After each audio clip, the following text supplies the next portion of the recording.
પ્રદેશ અધ્યક્ષ ઈશુદાન ગઢવીનું નિવેદન એક સીટના વિજયથી સમગ્ર ગુજરાતમાં ખુશી આ પ્રથમ ઘટના.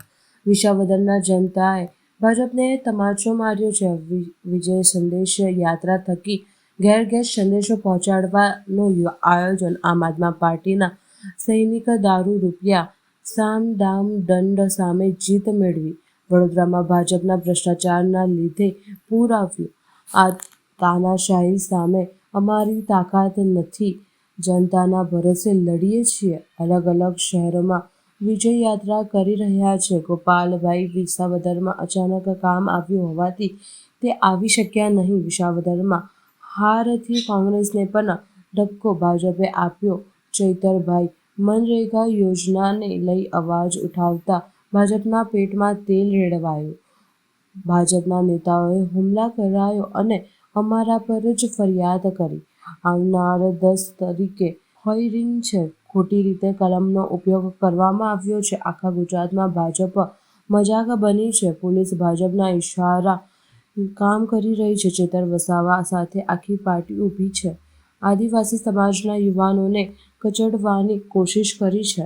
રોડ પર ખાડામાં પડવાથી કોઈનું મોત થાય તો કોઈ ફરિયાદ નોંધતી નથી. ભાજપને હરાવી આમ આદમી પાર્ટીને જીતાડવાની છે. વિસાવદરમાં આમ આદમી પાર્ટીની જીત બાદ આખા ગુજરાતમાં 7 કરોડ નાગરિકો એવું માની રહ્યા છે કે 30 વર્ષથી ભાજપનું જે કુશાસન છે, ભાજપના જે ભ્રષ્ટાચાર છે, ભાજપની જે તાનાશાહી છે એને હરાવી શકાય એમ છે.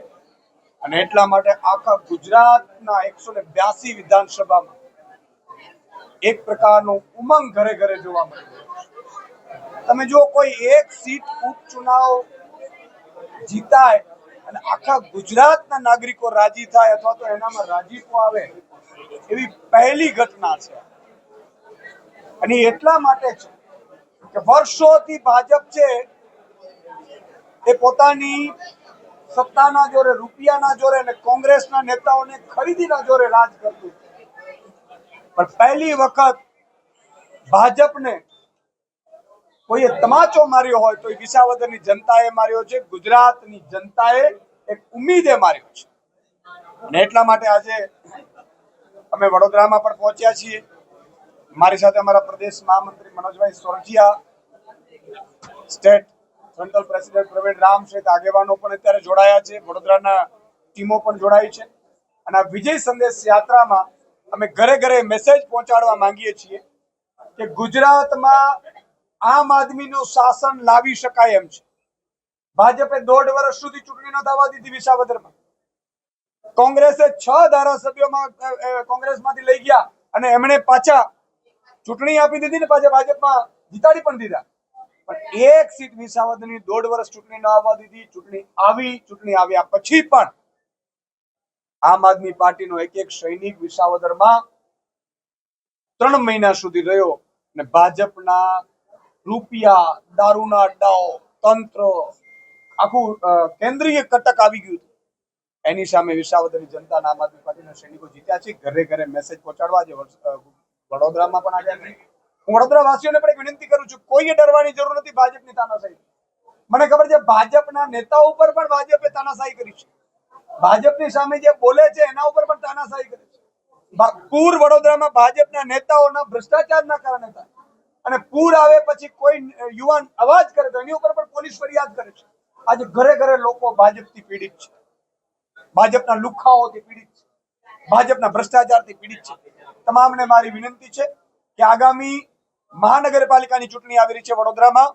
તમામ લોકો ઘરે ઘરે એક સંકલ્પ લે કે આમ આદમી પોતાની, અમે તો બધા નિમિત્ત છીએ, અમે તો એકદમ સામાન્ય પરિવારમાંથી આવનારા વ્યક્તિઓ છીએ. આ તાનાશાહી સામે અમે ન લડી શકીએ, અમે ન પહોંચી શકીએ, પણ અમે તમારા ભરોસે લડવાય તૈયાર છીએ, રસ્તા ઉપર ઉતરવાય તૈયાર છીએ, તમારા માટે ગોળી ખાવાય તૈયાર છીએ. માત્ર તમારે એક જ દિવસે ધ્યાન રાખવાનું છે, મતદાનના દિવસે. એટલે એ અપીલ કરવા માટે પણ આવ્યા છીએ. આજે વિજય સંકલ્પ યાત્રા અમારી દ્વારકા જિલ્લાથી ખંભાળિયાથી શરૂ થઈ છે. અલગ અલગ શહેરોમાં અમે જઈ રહ્યા છીએ અને અહીંયા પણ ખૂબ ઉત્સાહ મને જોવા મળ્યો છે. ગોપાલભાઈ અત્યારે વિસાવદરમાં એક અચાનક કામ આવી પડ્યું છે. સાથે સાથે અમારા દરેક જગ્યાએ અમારા પ્રદેશ લીડરોને અમે સોંપ્યું છે. વિસાવદર અત્યારે કારણ કે સ્વાભાવિક છે ગોપાલભાઈ જીત્યા હોય એટલે એમને ત્યાં માનતાઓ પણ ઘણી છે, લોકોની અપેક્ષાઓ પણ હોય 8-10 દિવસની, પણ અહીંયા વચ્ચે વચ્ચે જ્યાં એમને અનુકૂળ હશે ત્યાં પહોંચશે. બાકી અમારા તમામ લીડરો છે એમને અમે સ્થળ અને ઝોન સોંપી દીધા છે.